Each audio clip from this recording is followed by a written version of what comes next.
chaîne Jibetelma, des actualités uniques, dynamiques et renversantes dans le journal TV.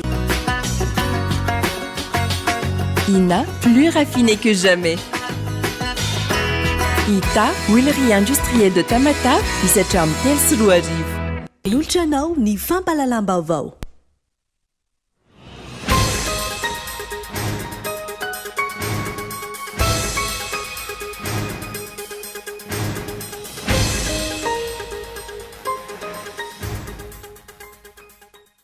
Nailika ny Prime Ministre amin'ireo krizy ara-pahasalamana sy ny fiantraikany ady ao Ukraine sy Russia ny antony olana manjady ny vahoaka sy ny fitotoana ny toe-karena ankehitriny.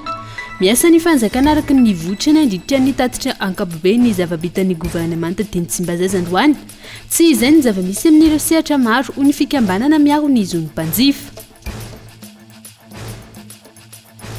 Tsy tataratra ny malapa ny demokrasia ny anteny miaram-pirenena raha ny zava-nisy nandritra ny fizotry ny tatitra nataon'ny gouvernemanta androany. Raha voalaza ny andiny ny faraka amin'zato sy ny faharoa amin'zato ny lalam-panorenana, ny fisiany ady efitra orin'ny fanoloran'ny gouvernemanta ny tatitry ny asa vita, no foanana ny momba izany androany araka ny sangatanana. Maro ny sakana tsy ahafahana mampivelatra ny fampiasam-bola eto Madagasikara ho ny eo anivon'ny SIM. Ireto farany izay nanamafy hatrany fa tsy tokony ihanona amin'ny fivoriana sy ny fanakalozan-kevitra fotsiny ihany ny fitadiavana vahaolana mikasika io fampiasam-bola io. Any ivelany, tsy azo atao intsony ny malalazaza amboka mihoatra ny 9 herinandro raha nilany teo anivon'ny anteny meran-doholona tao Caroline du Sud ao Mali. Miteraka resabe ity fanapa-kevitra ity nateo aza ny adefitra politika maro lafy ny adiny ireo vehivavy loholona misy 10 monja teo anivon'ny anteny meran-doholona tany an-toerana. Ny andindin'izay avy hatrany.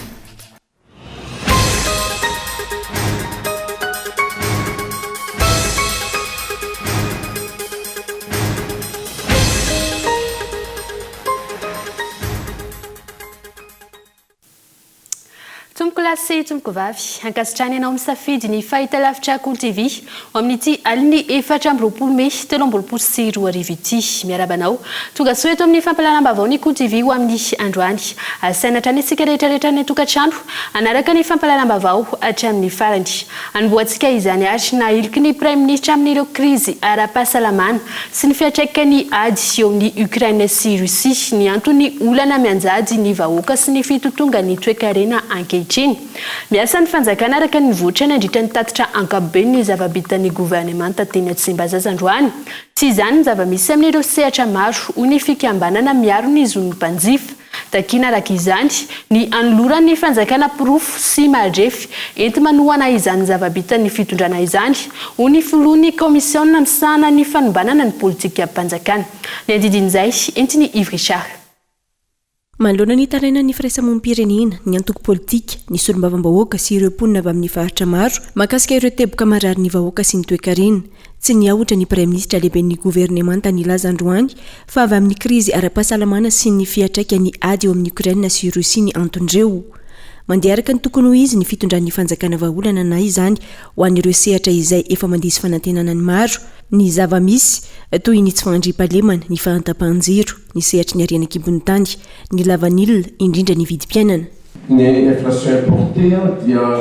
zava-doza tokoa satria rehefa miakatra ny vidin'ny entana eran-tany dia misy fiantraikany eto amintsika. Tsika dia miezaka mba hisy fitantanana ny volam-panjakana tsy tahaka amin'ny fitombon'ny deficit ny volam-panjakana satria ny deficit eo anivon'ny volam-panjakana dia mitahaka inflation ihany koa. Fijerena ny reny fiakarana ny vidin'ny entana eny amin'ny tsena reny ary ny indrindra ihany koa mba mijerena koa tsika ny fomba ahafahantsika mampiena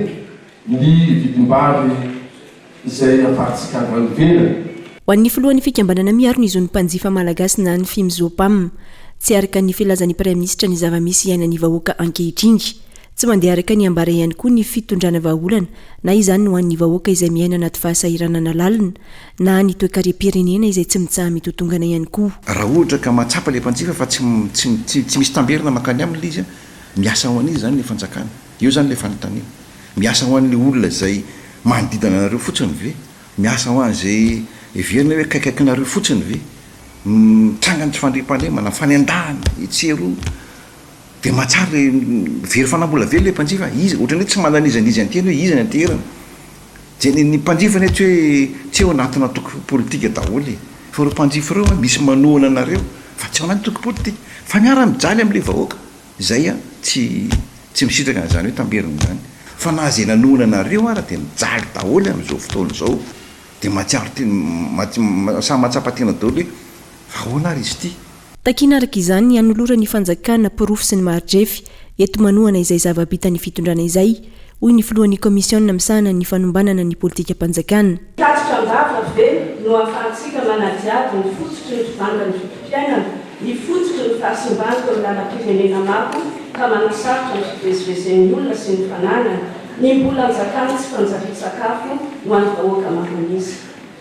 na dia tsy amin'ny antsipriany dia fomba fiasa maneho ny fifehezana ny andraikitra sy ny fanajana ny voafaritry ny lalàna ary fanomezana asina ny vahoaka soloina tena ny mba fanomanana ny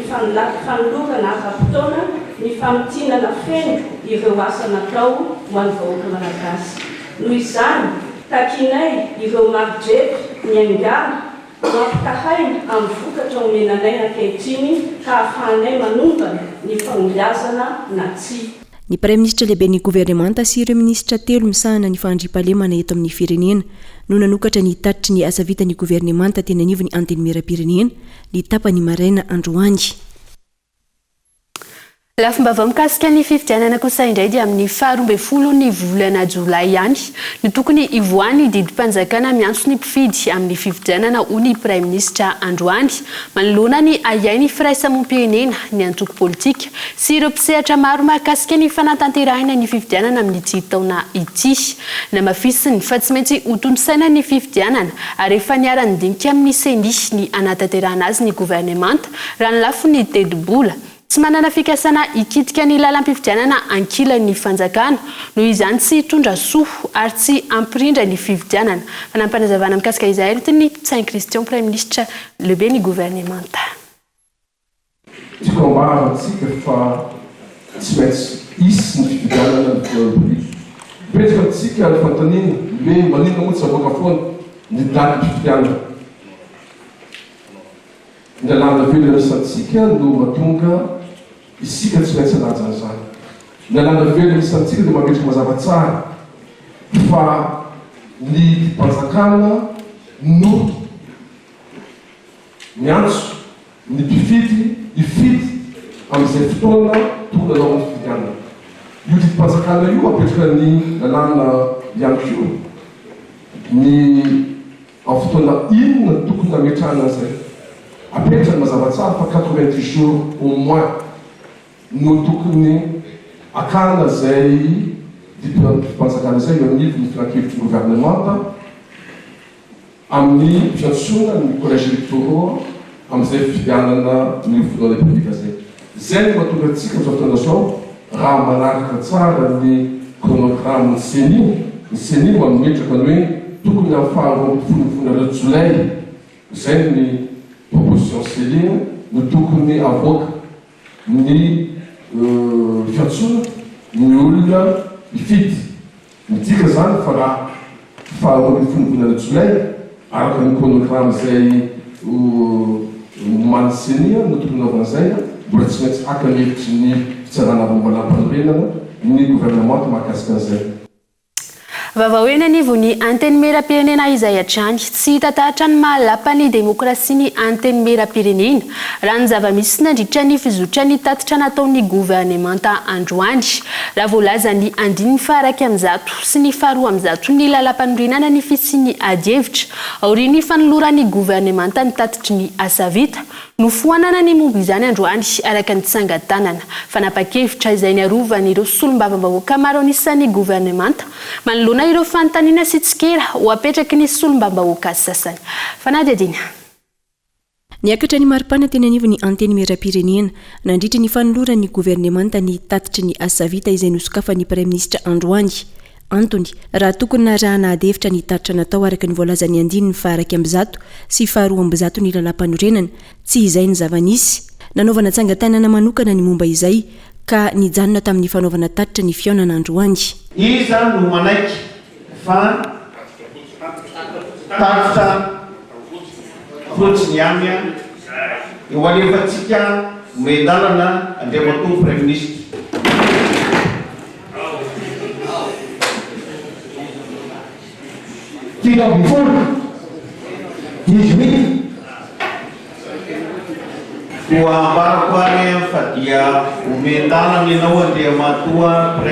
Mazava ankilany ny voalaza ny 9 sy 12 izay naveriny solombavam-bahoaka ny vangaindrano no sady filohan'ny komisiona misahana ny fanombanana ny politika panjakana nandritry ny fivoriam-be. En début de chaque session ordinaire, le gouvernement présente à l'Assemblée nationale un rapport d'exécution de son programme. Efa vita n'Andriamatoa Premier Ministre no nenzaka mikasika an'izay. La présentation sera suivie d'un débat portant sur les résultats des actions du gouvernement et l'évaluation des politiques publiques. Ni article 102, les moyens d'information du Parlement à l'égard de l'action gouvernementale sont la question orale, la question écrite, l'interpellation. Moyens d'information en bas ni ni fametrapankanina voilà son article 102. Ni dire la présentation sera suivie d'un débat. La démocratie, ho anisy olombavambahoaka avy amin'ny antoko tim fiarovana ny gouvernemanta manoloana ny tsikera sy ny fanontaniana entin'isy olombavambahoaka indrindra ny ivelan'ny vondrana parlementaire IRD ny fanafoanana ny adevitra. Azarovana zareo fotra tonga dia tapenambava daholo rehetra hoe tsisy manome mandray fitenenana groupe parlementaire ihany sy président tsy fantatro a fotra hoe tsisy dikany daholo zany le député eto satria misy fanamarena tokony ho atao.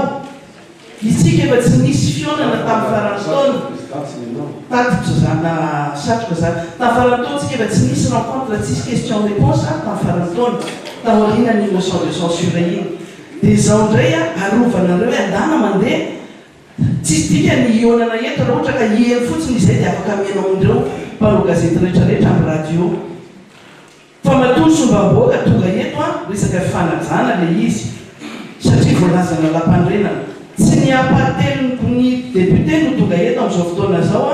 fa zay bakely eo aloha dia aleo mba nao ny fanamarinana aloha hiady hevitra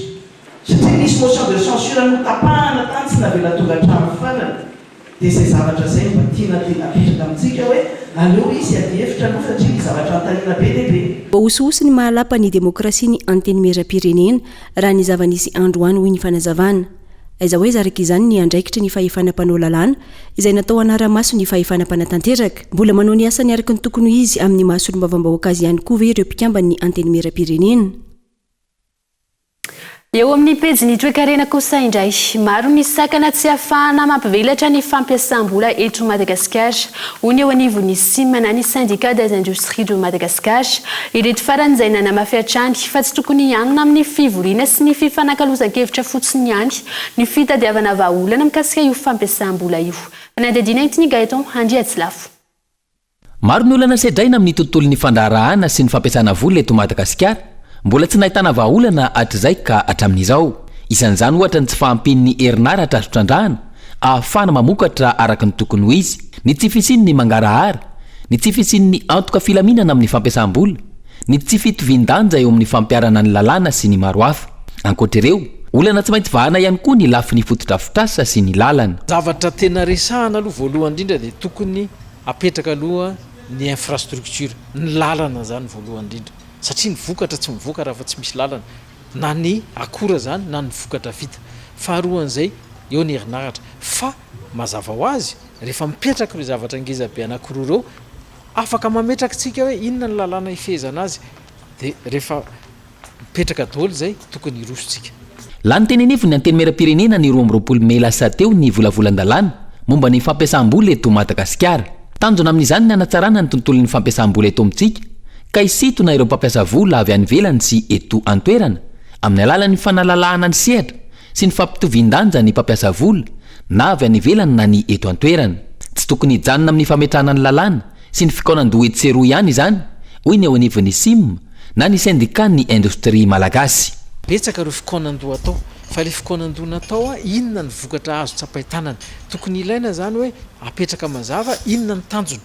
ohatrohatry ny ahoana ny fotoana anatanterahana an'ireo tanjonareo anatratrarana an'ireo tanjonareo fa raha vao tsy mipetraka izay dia apetraka le tanjona fa ny fotoana tanterahana azy tsy mazava efa lany daty zany zay vao tonga any amin'le tanjontsika efa tsy ilaina ntsony indray ny zavatra iny fa efa zava-baovao indray dikan'izay zany dia tokony ho aingantsika satria eo amin'ny sehatra fandrarana dia aingana ny fandehan'ny fivoarana maneran-tany isika zany tokony maharaka an'izay ny zavatra mampalahelo dia 5% fotsiny no anjara hoentintsika eo amin'ny arikarena faobe nefa ny tokony oatra ny 5% zany raha ny ara indostria ny resahana inona ny mampalahelo eto amintsika daholo ny akora rehetra fa dia lasa mivoaka vaingany bolongany fotsiny ireny dia miverina vidintsika lafo indray izy rehefa aveo raha tsy ivina fa 120% amin'ny firenena misy 70% maneran-tany Madagasikara ho an'ny fahazotoa ny mpampiasa vola sy ny mpandaharaha na ny doing business ho an'ny taona 2024 anton'izany ny fisiany kolikoly ny fitantanana tsy mangarahara ary ny tsy fitoniana ara-politika izao indray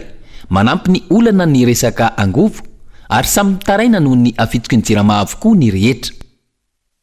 Fampelezana vaovao tsy marina no nahatonga ny disadisaka nampisy ny ady teo amin'ny mpianatra avy any Amenabe sy Farafangana raha ny fanazavana voaray efa milamina ankehitriny ao amin'ny Universitén'ny Fianaratsoa ary efa miroso amin'ny fianarana enimbolana faharoa ireo mpianatra any an-toerana. Fanany fanazavana.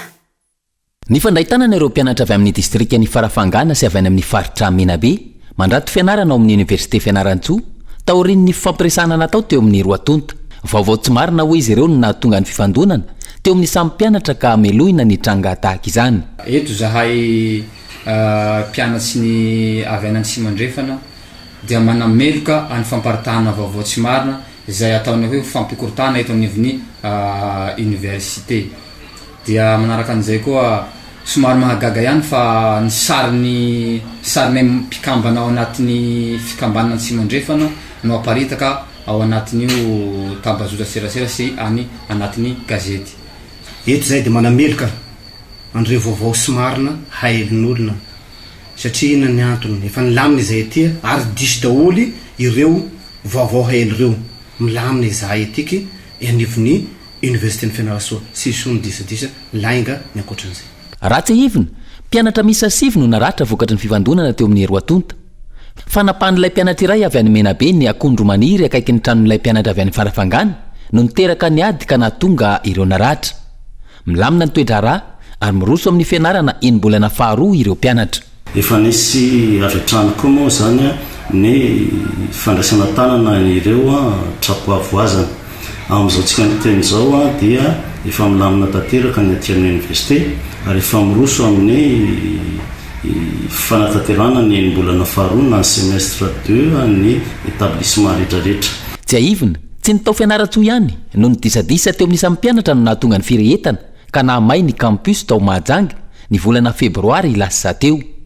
Efa nisy ihany koa ny tranga tsy fakazona teo amin'ny samy mpianatra tao Barikadimy Tomasina. Tokony samy hitandrina ny tsirairay indrindra ho an'ireo mpianatra mandrato fianarana amin'ireny université ireny ka tsy hoe fianarana no nandaniany iray mandreny vola karata sy takaitra ary famoizana aina no hita. Lafimba vaoafa kosa indray ambany tany finanan'ny Malagasy azandrano hoarina amin'ireo firenena manodidina isika aza no isan'ny manana tahamboly amin'ny vokatra sy ny karazany antony izany ny tompony andraikitra ho anivon'ny ministera ny ejony sy ny toe-karena manga ny famividy ny Malagasy amin'ny akabeny. Fanadidiny ao amin'ny sariny Fiona Saina. Efatra faingoena amby 20 kilao isan'olona isan-taona ny azandrano ho an'ny Malagasy. Taremarika izay isan'ny ambany ho ny FAO na ny Organisation pour l'Alimentation et l'Agriculture. Raha ho an'ireo nosy manodidina ny Madagasikara 720 kilao isan'olona isan-taona ny azandrano lanindry zareo any Maldives, 90 kilao isan'olona isan-taona ny any nosy Seychelles ary 20 kilao ny any nosy Maurice. Mahatonga ny tany finanana azandrano ho ambany eto Madagasikara ho ny Tale Jeneralin'ny Jony sy ny toe-karena manga ny tsy fahazara ny ankamaroany Malagasy misafidy ity karazana hena iray ity. Raha ny any faritra no resantsika dia isan'ny mihinana azandrano tsika fa matetika ny aty amin'ny ampovoany tany mbola ambany be ny fisakafoanantsika azan-dranomasina azan-drano eto Madagasikara. Ny antony zany dia eo reo fahazarana ny habitude alimentaire zany atsika dia zatra tsy de mirona mankany amin'ny azan-drano sakafo fa ny hena zay no tena sakafo tsara. Na resaka vidiny koa zany mbola somary mbola ambonimbony, mbola tsy takatry ny fahefa-midin'ny malagasy amin'ny ankapobeny ny vidiny azan-drano. Zay mahatonga azy hoe miainga amin'ny production aloha ataontsika dia zay vao nahoana ny accessibilité amin'ny resaka produit zay disponible le izy dia mizatra misakafo amin'izay zany tsika. Fa ny magaga zany mandeha amin'ny amoron-dranomasina tsika ohatra eny Mangily dia mbola brochette ny viandy de jebu indray no hohanina. Fahazarana le izy ka zay no mila ovaina tsikelikely zay zavatra. Manana tahambony amin'ny protéine ny azan-drano izay avy valo eny hoarina amin'ny enomby. Izany hoe mila mihinana enomby 10 kilao ny olona iray vao mahatratra ny tany protéine ilain'ny vatan'olombelona. Ankoatra ny fampitomboana ny vokatra ahafahana mampidina ny vidiny ho takatry ny fahefa-mividin'ny sarababem-bahoaka, ilaina ihany koa ny fampianarana ny malagasy hay isakafo. Isan'ny firenena manondrana trondro sy azan-dranomasina maro i Madagasikara kanefa dia mbola ambany dia ambany tany fihinana malagasy izany trondro izany raha fanadihadiana raha isika teo aloha teo eto indrindra iona sany tondratsika ny antotanisa mikasika izay fanondranana azan-dranomasina izay miarabanao iona saina fanontaniako voalohany avy hatrany ho anao manahoana ny antotanisa raha mikasika izay fanondrana Madagasikara ny azan-dranomasina izay tato anatin'ny efa-taona farany. Miarabanao fitinokonoa ary miaraba ihany koa ny any antokatrano melohany amalina izay fanontaniana izay dia tsara ny mitondra ireo firenena manafatra ny azan-drano avy eto Madagasikara izay misy ny Chine, eo ihany koa ny Europe, ny fondrana Europeana izay nanaovantsika ny accord de pêche, eo ihany koa i Inde sy ireo nosy manodidina toa ny nosy Maurice. Raha ny tarimarika dia eo manodidina ny 300 sy 320 taona eo ny azan-dranomasina naondrantsika ny taona 2012 araka izao hitantsika izao dia napiditra vola hatramin'ny 700 miliara ariary.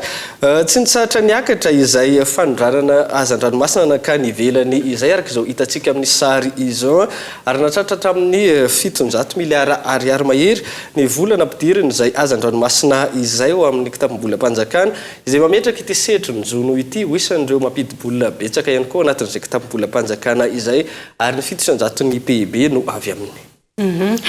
Inona kosa indray ireo karazana azan-dranomasina izay tena hoe fanondrany Madagasikara manahoana fivoarana izay azan-dranomasina fanondrantsika izay raha ny antotanisa eo am-pelantananao?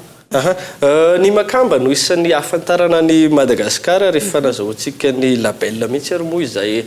makamba izay izy ity no azan-dranomasina fanondrantsika be indrindra manodidina ny 7 taona ary tsy nitsahatra niakatra izany raha teo taona 2012 hatramin'ny taona 2022. Eo ihany koa misy ny lamatra isan'ny ahafantarana antsika ihany koa raisin'ireo any amin'ny fondrona Europeana, misy ihany koa ny drakaka araka izao hitantsika amin'ny sary zao dia niakatra trany ny volana ampidirin'ireto azan-dranomasina ireto izay ny eo amin'ny tsena iraisam-pirenena no mamaritra ny vidiny izay ka nanahitana fidinany aza ohatra raisintsika ny drakaka ny taona 2020 nahitana fidinany ny volana ampidiriny kosa dia niakatra satria dia nahatratra hatramin'ny 520 miliara ariary izany teo amin'io taona io noho izay fahatsarany vidiny teo amin'ny tsena iraisam-pirenena izay teo ihany koa nisan'ny nampidina teo amin'ny vanim-potoana ny 2020 hatramin'ny 2022 ny valanaretina Covid-19 izay nampikorotana ny toe-karena iraisam-pirenena moa ka nahatonga ihany koa ireo toe-karena nampiana izay voly izay azan-dranomasina afarana izay. Ankoatran'ireo anankitelo ireo dia misy ihany koa ireo azan-dranomasina ahondrany Madagasikara tsy laza fa tsy ny calmar, langouste, ny méduse sy ny sisa isika izay ahondrantsika amin'ireo firenena maro maneran-tany ary hiezaka amin'izao araka ny nambarana tompona andraikitra ny ministera ny ampivelatra ireo karazana azan-dranomasina ireo entina anatsarana hatrany ny vola miditra amin'ity sehatra ity. Isaona ianao iona saina nitondra izay fanampanazavana izay ho an'ireo mpijery any an-tokantrano amin'ity alina ity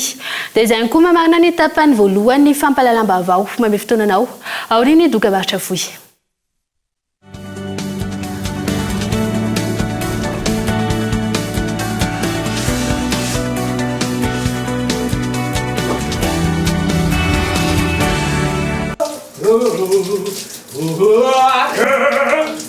Marco!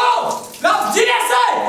On me sent laisser! La piscine! Homme 73 bana! La petit laissez! Homme 60 laissez! Marco!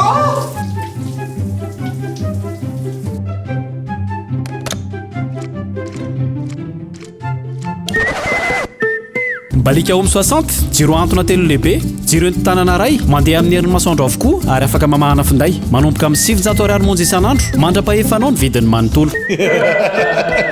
balika mamiratra no aviko homme 60 ina dia vita amin'ny soja voafantina mba hampatsiro ireo karazan-tsakafo karakarainao ny menaka ina dia ahitana oméga 3 sy oméga 6 ary ara-pahasalamana no ny otrikaina entin'ny soja ina ilay menaka manome tsirony nandronao isan'andro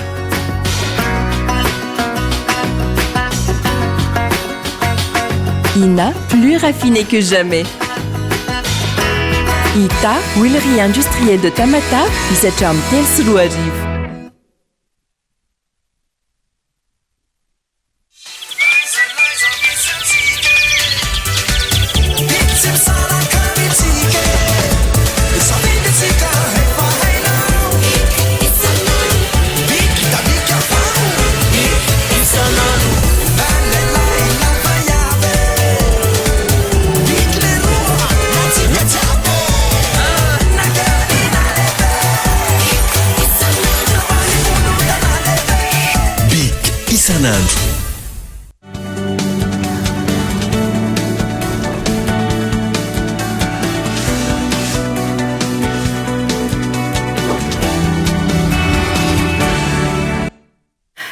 Indray ato amin'ny tapany faharoa ny fampalalam-baovao ny Kolo TV isaona hatrany ianao manaraka ny Kolo TV ho amin'ity alina ity asaina hatrany anaraka ny fampalalam-baovao hatramin'ny farany anohizantsika izany ary isan'ny firenena manana harena voajanahary betsaka sy miavaka tsy fahita raha tsy eto amintsika ihany Madagasikara tahaka ny ala zava-maniry samihafa ahafana mitsabo azahoana tombontsoa maro tahaka ny menaka ny voankazo sy ny maro hafa saingy tsy ampy ny fiarovana sy ny fitantanana azy ireny araka ny tokony ho izy sy ny vokatry ny fiovan'ny toetry ny andro sy ny loza voajanahary manodidina ny iray hetsy hektara isan-taona ny hazo very eto Madagasikara antonona metrana ny tetika sady tefiala anarenana ireo alasimba izay aherana amin'ny ministera ny tontolo iainana sy ny fampandrosoana lovainjafy sy ny firenena mikambana ny FAO manantotosaka isan'ny isitraka izany imangoky izay manana velaran-tany arivo sy iray alina sy iray hetsy hektara fanampanazavana. Madagascar est aussi connu pour sa biodiversité remarquable. Isan'ny ahafantarana sy mampiavaka ny Madagasikara ny fananany zava-maniry miavaka sy tsy manansahala eran'izao tontolo izao izay ny 700 dia tsy fahita afa-tsy eto avokoa. Ny mampalahelo anefa dia noho ny tsy fampian'ny fiarovana sy ny fitantanana araka ny tokony ho izy azy ireo sy vokatry ny fiovaovan'ny toetry ny andro ary ny loza voajanahary dia mihasarotra ny fitantanana an'ireo arena voajanahary ireo ankehitriny. Manoloana io olana io miaraka amin'ny fanampian'ny FAO, ny ministeran'ny tontolo iainana sy ny fampandrosoana lovainjafy sy ny ministeran'ny fambolena sy ny fiompiana dia nametraka ny tetikasa tefiala. Ity tetikasa ity izay hanolotra vahaolana mifototra amin'ny natiora isian'ny fampandrosoana lovainjafy tsy ho voahozongozon'ny fiovaovan'ny toetry ny andro. Au développement durable intégré et résilient face au changement climatique. Famarisarisa amin'ny fikarohana sy fandaliana ny kolotsaina malagasy ankehitriny miavery ary mitomba hatrany ankoho ireo tsy manaja ny asina tahaka ny asin'ny tany sy ny tantara anao famelabelarana ampetsika indray ny ampony malagasy makasika izany ny grassroots etsy amin'ny 7 Mey ho avy izao etsy amin'ny hôtel Anosy fanadidina entiny Ilarina Solniaina. Everinao fanompotsy ankehitriny ny fandalinana sy ny fikajina ny kolotsaina indrindra ny makasika ny asina tahaka ny asin'ny tany, ny tantara, ny teny sy ny maro hafa. Zary atahorana ihany koa ny miresaka ny momba izany ankehitriny. Antony mahatonga ny grassroots ikarakara famelabelarana makasika ny asina eto an-drenivohitra ho fifampizarana sy fampahafantarana ho an'ny malagasy ny fomba, ny toerana ary ny tantara. Famelabelarana omanina moa zany dia mahakasika ny asina. Na en français, le sens du sacré dans la tradition malgache. na hoe malagasy satria matetika io resaka sacré io atahorana io tsy sahatenenina io ohatra ny eritreretin'ny olona hoe manompo sampy rehefa miresaka an'io ary ny ankamaroan'ny olona tia mankafy ny kolotsaina malagasy dia mbola manafangaro ihany hoe ny atao hoe fitiavana fahaizana fandalinana ny kolotsaina dia ny fahaizana mikabary ohatra na ny fanaovana akanjo manaraka ny tantara sy ny fomba hatramin'izay misy zavatra betsaka lalindalina kokoa noho izay nefa tsy voapita amin'ny taranaka taty aoriana taty ary somary verivery ohatra fotsiny hoe ny asin'ny tany ohatra raha lazaiko nareo hoe tanymasina zany tsy hoe doany ny tanymasina ho an'ny mpamboly dia ny tany mamokatra ny sakafo hoaniny ohatra anankiray zany ampietsika indray ny ampopon'ny malagasy io no isan'ny tanjona amin'ity famelabelarana karakarainy ny grassroots ity fa indrindra ho fanentanana ny malagasy ho tia andalina ikajy ary kolokolo ny kolotsaina malagasy tanora no tena andrasana amin'izany ampita ny kolotsaina tena izy amin'ny taranaka ifandimby ny tanjona zany dia maromaro ny tanjona lehibe indrindra dia mampahafantatra manao zay hitiavan'ny olona ary manao zay ampihetsika ny ambopony tsirairay mba ampita ihany koa hikaroka hitady ny tantarany any amin'ny tanindrazany tsirairay avy marina hoe ity Madagasikara ity ny tany iraisantsika rehetra fa ny tsirairay amin'ny malagasy na fianakaviana io na foko dia manana ny tanindrazana ny tany ilevenany ny tany misy ny fomba mampanao ka ny anisan'ny tanjonay dia mba hitady ampitsiry ao anatin'ny fony tsirairay an'izay hetaheta tia fantatra hoe ohatry ny ahoana no fomba ny ainan'ny razambeny ohatry ny ahoana no mbola azo raisina androany ary indrindra ny asina no ny santaranay an'ity famelabelarana ity satria hitanay hoe io no zavatra very androany ka ny antso manampahaizana zany ny orinasanay atao hoe grassroots amelabelatra an'io Henri Randrianjatovo no anarany filohan'ny trano kultural malagasy eny amin'ny motel nosy na soli motel teo aloha no anatanterahana ity famelabelarana ity ny alatsinainy fa 7 ny volana May ho avy izao izay aharitra oratelo eo manomboka amin'ny 9 hatramin'ny 12 atoandro iraha etsy ariary ny fandraisana anjara amin'izany ka ho tafiditra ao anatiny io ny sakafo sy ny zava-pisotro tsy mbola nisitraka ny tambi-karama ny andritra ny volana febroary sy ny volana martsa teo hatramin'ny androany ireo mpilatsaka antsitrapo amin'ny fanaovam-bakisiny Covid-19 manerana ny Madagasikara raha ny fitarainan'izy ireo androany tetsy amin'ny HGR ampefoloha ia mafy ny fitakiana raha tsy azo izany tambi-karama izany raha ny fanazavana Atrany Daniela Minoarso vola mitetina valo hetsy sy 13 tapitrisa ariary mitsinjara eniny tsisan'olona tambi-karama roa volana ho an'ireo mpilatsaka ny sitrapo tamin'ny fanaovam-bakisiny Covid-19 miisa 17 manerana nosy ny mbola tsy voalohany fanjakana hatramin'ny androany raha ny fitarainana voaray efa nisy ny fanatonana ireo tompon'andraikitra saingy voarirarira trano ireto mpilatsaka ny sitrapo ireto raha ny fanazavana efa niezaka ihany zany zay nitady amin'ny famarinana nakany amin'ny lehibe anay dia tany amin'ny lehibe anay tany amin'ny tale tepev zay niakatra dia ozy izy hoe mbola miandry dia efa intelo zay tany dia mbola miandry dia farany dia hoe afaka makany amin'ny ECP nareo izy dia tany amin'ny ECP any mbo miandra anay zay zany hoe olona mamoaka an'ilay vola ihany eo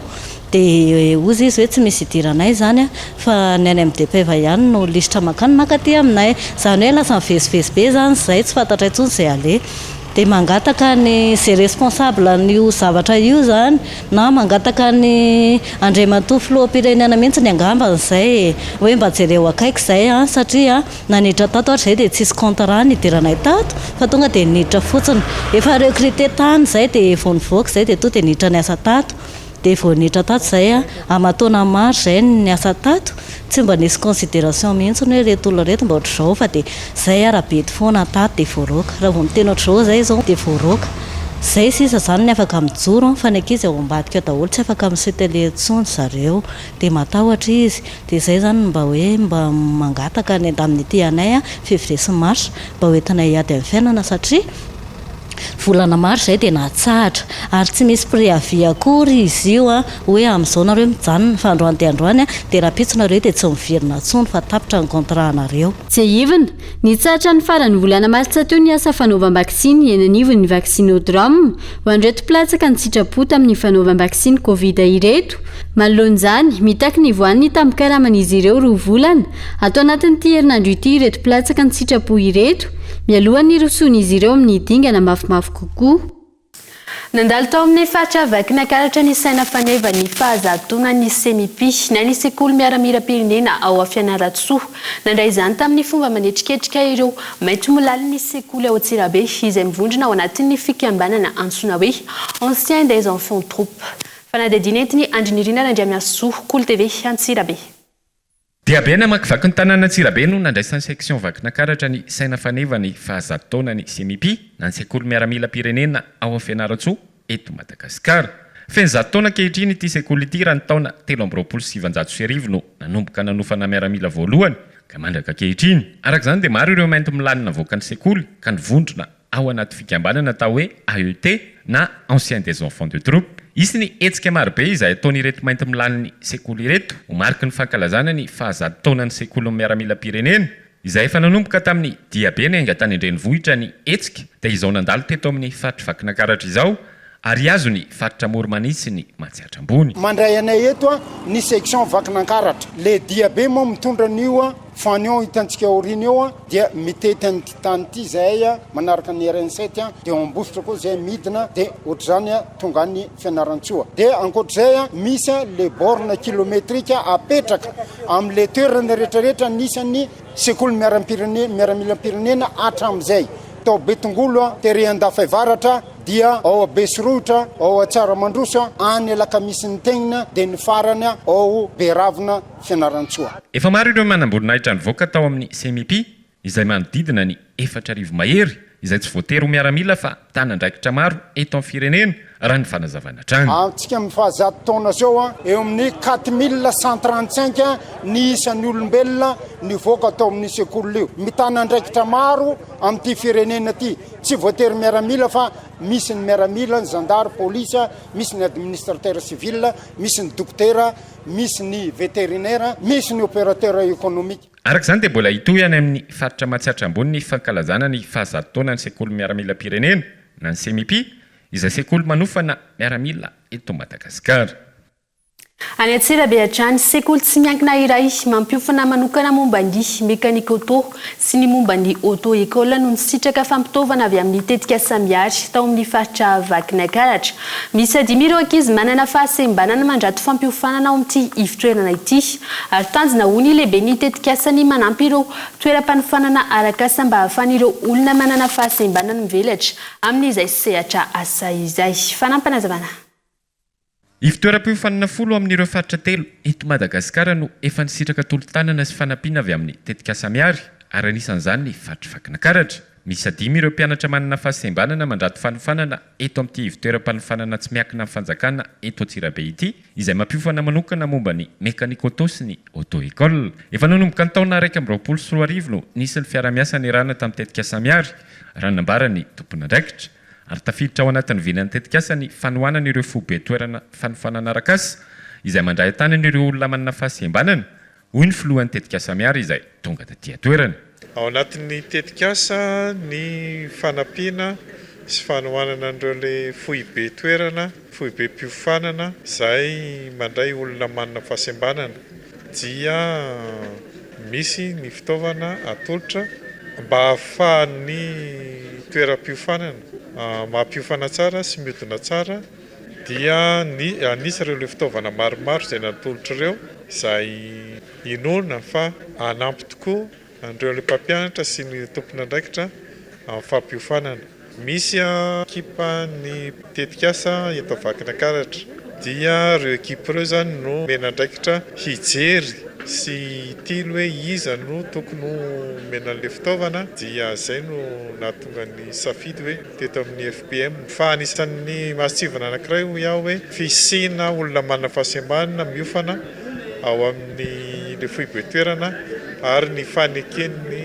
foibe toerana handray olona manana fahasembanana iofana ao aminy. Mitondra fisaorana araka izany ireo mpianatra sy ireo mpanabe izay nisitraka amin'ny fampitaovana teto amin'ity sekoly tsy miakina izay manofana manokana momba ny mécanique-auto sy ny auto-école eto Antsirabe ity. Ka mametoka anareo izahay mpampianatra fa anao zay tratry ny hery ny mpampianatra hanapita ny izay fahaizanay ho amin'ny mpianatra ka dia makasitraka amin'izay fitaovana natolotra areo zay fa dia ara-dalàna ary avoleta manaraka ny teknôlôjia izay iainantsika amin'izao ihany tokoa ka dia makasitraka re tompoko makatelina indrindra. Araka izany dia mbola mitoy ny fanampiana sy ny tolo-tanana izay ataony tetika samiary ho an'ireo olona manana fahasembanana amin'ireo faritra telo eto Madagasikara ary anisan'ny misitraka izany ny faritra Vakinankaratra. Misy ny etsika fankalazana izay amin'ny endriny miavaka amin'ity taona ity karakarain'ny Star Madagasikara amin'ny fetin'ny Pentecote. Mpanakady fanta-daza toany izay sy ambondrina no anafana izany. Nampahafantarina andro any ihany koa ny mikasika ny fanatsarana amin'ny sary famantarana ny zava-pisotro fresh vokatra Star Altrany. Rogina Rabarvelo. Manatanteraka lanonana iraisanao amin'ny Analamangapaka mandritra ny andro fankalazana ny Alatsinainy Pentecote ny eo anivon'ny Star Madagasikara. Mpanakanto fanta-daza maro toa ny tarika izay sy ambondrina no anafana ny lanonana ka vidibidirana natao ho 5,000 ariary. Azo tombontsoa daholo ny antsy satria raha no any kely dia misy atao hoe garderia zay ka mitenenana anazy satria ao anatin'ny garderia hitantsika an'ilay gonflable ahitantsika an'ireny manège ireny piscine de balle misy koa nefa ny activité kermesse izay homanina ihany izay ahafahana rehetrarehetra mandray anjara zany na lehibe na kely io tahaka n'ireny jony tavoahangy ireny flechety tir kapoka baskety kilalao be dia be no homanina ihany dia manarak'izay koa fakely antietsika star ty kosa indray nefa ndray amin'ity zany ro tsy manaim-pony satria nitoerantsika tsy hoe ngezabe tena ngezabe fa somary limité ihany dia misy vidibidirana 5,000 ariary fa misy vidibidirana anazy dia nitike olona ray tike ray mahazo fresh izy rehefa ao toerana. Ankilany nahitana fiovana ny sary famantarana ny vokatra fresh fa ny tsirony tsy misy fiovana izay iavana amin'ny tsirony THB. Diova ny fonosany fresh iverina hiavaka indray izy amin'ny THB iverina indray hitondra ny anarany manokana tsy midika koa izany hoe misaraka tanteraka amin'ny THB fresh fa lasa iverina anandanja betsabetsaka kokoa iverina afaka aneo ny maizy azy tanteraka dia ao anatin'izany ny namoana an'ity fonosana vaovao ity ny endriny no miova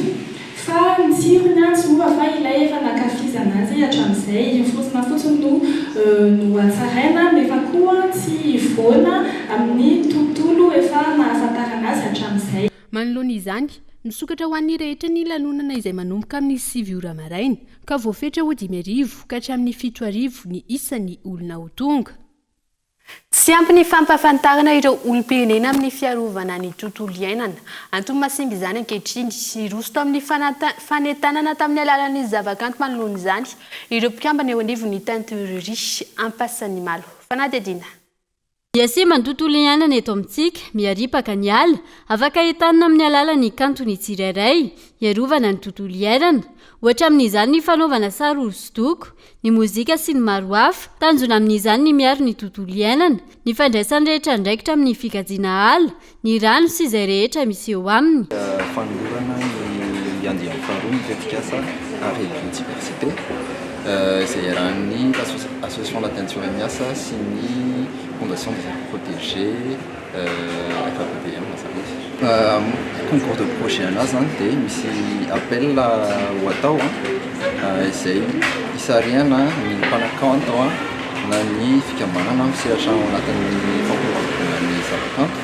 na ny fikambanana misehatra ao anatin'ny fikajiana tontolo iainana zany hoe amaly amin'ny appel projet io zany dia nitanjon'le projet hoe entina hanentanana ny pirenena amin'ny fikajiana ny tontolo iainana dia amin'ny alalan'ny zavakanto zany.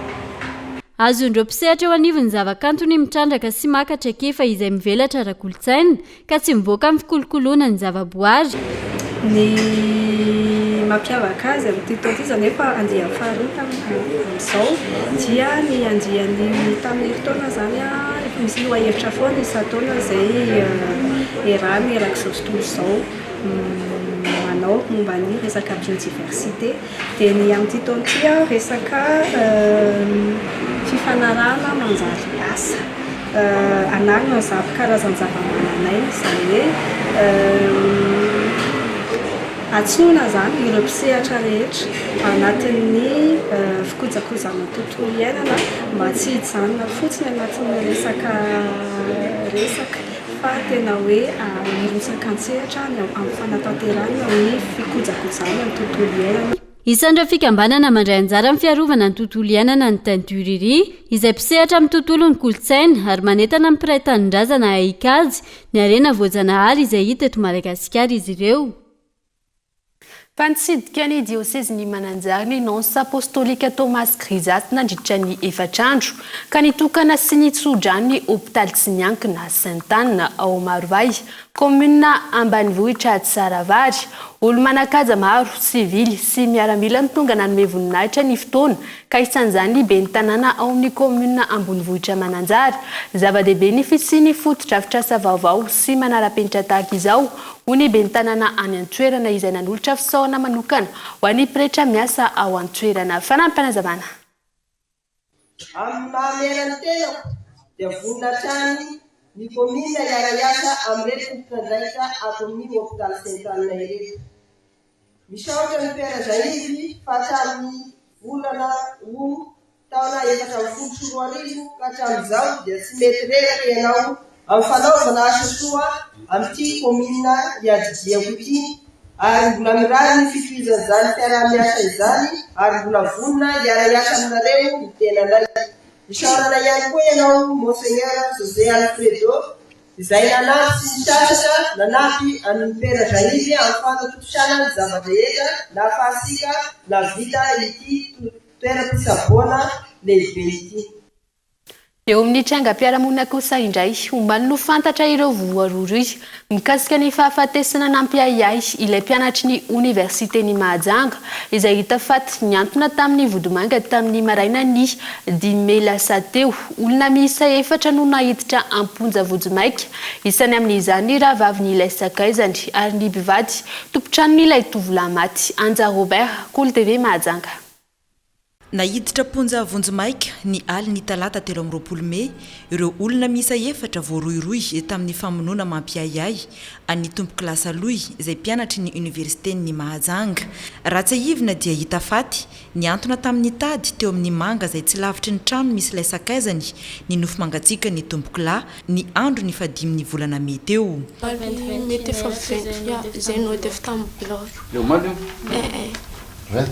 Ja, foi izy le ho avy 17h izy tsy avy dia afaka gagaga hidiny ndraiky zaly izy tsy avy satria izy nivolagna fa mosary izy zakato sy sahanigny zany ambara dia izy amizay tsara tonga dia fa naraindray amizay zay fa za mbola mandry za ologna avy efi-tany nandeha namoa zay hoe misara karaha zao. Zay roa styly zay hoa zay sy le vadiko mbola tamin'ny afaka nomaly zay roa fa izy tamin'ny tamin'ny haliny izy nandefa story tiako ino Bonio de amiona aussi zany story nazy na misy capture amin'amanay ao azy amiona namana ka taorian'ny famitorana savaranonando nandritry ny andro maromaro nataon'ny polisa judiciaire avy ao Mangarivotra no nahafantarana fa voasarinotra tamin'ny tiraraha ity ny mpivady tompotrano ilay tompo-kilà ny ampy ilay ramatokely sakaizany tompo-kilà sy ny rahavaviny ity sakaizany ity. Araiky ny loharano-baovao dia efa nisy disadisa tamin'ny tompo-kilà saloy ilay rangahy tompotrano izao nahavandoza izao ka akoatry ny ratra izay hita ny BMH teo amin'ny filahin'ny maty dia nahitana raha ihany koa ny ampahandalana mankany amin'ny trano ilay sakaizany ary tady teo amin'ny vovo manoloana ny trano ity sakaizany ity no hita ny antonan'ilay razana tamin'ny fotoana io. vorolany teny amin'ny fitsarana ambaratonga voalohany teto mahajanga ho maly tontolo andro ireo mpianatry ny université naniry hiatrika ny fakanambava na ny audience ny ireo voaroiroy saingy efa alimbe zany voatotosa ary avy hatrany dia nahiditra ponja vonjomaika miandry ny fitoam-pitsarana azy ireo izy efatra voaroiroy tamin'ity raharaha ity tato anatin'ny telotona ny fanesy izay dia nahitana fatina mpianatry ny université novonona tamin'ny fomba feno abibina toy izao teto mahajanga nanomboka tamin'ny raharaha Elizabeth ilay mpianatra avy any maro antsetra taorian'izay ilay raharaha Georgino ilay mpianatra avy any amin'ny Sirama Ambilobe ary tamin'ity taona ity vao tsy ela akory izay ity raharaha nahafatany Saloy mpianatra avy any Mandritsara ity tsy hijanona treo fa mbola itoy ny famotorana lalindalina mikasika ity raharaha nahafatesany tompokilasy aloha ity raha toa ka nangingina kosa ilay raharaha mikasika nahafatesany tompokilasy Georgino ilay mpianatra avy any amin'ny Sirama Ambilobe. Ho amin'ny maresaka any ivelany dia tsy azo atao intsony manalazaza amboka mihoatra ny herinandro raha nilany teo anivony antenimieran-dolona tao Caroline du Sud omaly niteraka resabe ity fanapa-kevitra ity na teo aza ny adivitra politika maro lafy dia din'ireo vehivavy loholona misy sady monja teo anivony antenimieran-dolona tany an-toerana fanadidiny eo amin'ny sarany France 24. Lolona misy 7 no nanaiky raha toka misy 8 ireny tsipaka ny fahazon-dalana nalazaza aoriny ny herinandro ao amboka atao amin'ny antenimieran-dolona tao Caroline du Sud. Tsy azo atao intsony araka izany manalazaza mihoatra ny herinandro amboka raha ny tapaka trany. Mbola maro ireo vehivavy tsy mahafantatra ny toe-batany ho mitondra voka amin'ny vanim-potoana io raha ny fantatra. Nandritra ny volana maro ny adevitra mikasika ity lahatsoratra ity ny lolona vehivavy misy 5 tao Caroline du Sud izay nandisy fanantenana tanteraka manoloana izany. Hatramin'ny volana Jona 2024 firenena maro tao États-Unis no nameny fahalalana manalazaza. Ity fandaniana ity izay andrasana ny fankatoavan'ny gouvernorat any Caroline du Sud izay naneo hevitra manaiky izany raha ny fanambarana natao tao amin'ny tambazotra. Ankilany maro ireo fikambanana miaro ny zon'ny vehivavy no nitoroka ity fanapa-kevitra ity. Ampiakatra ambony raharaha ihany koa ireo fikambanana misahana ny fanabeazanaizana any États-Unis. Dia izay ihany koa mamarina ny fampalalam-baovao eto amin'ny Kolo TV ho amin'ity alina ity isaony isika rehetra ny tokantrano nanaraka izany hatramin'ny farany. Veloma tompoko.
Ina, plus raffiné que jamais.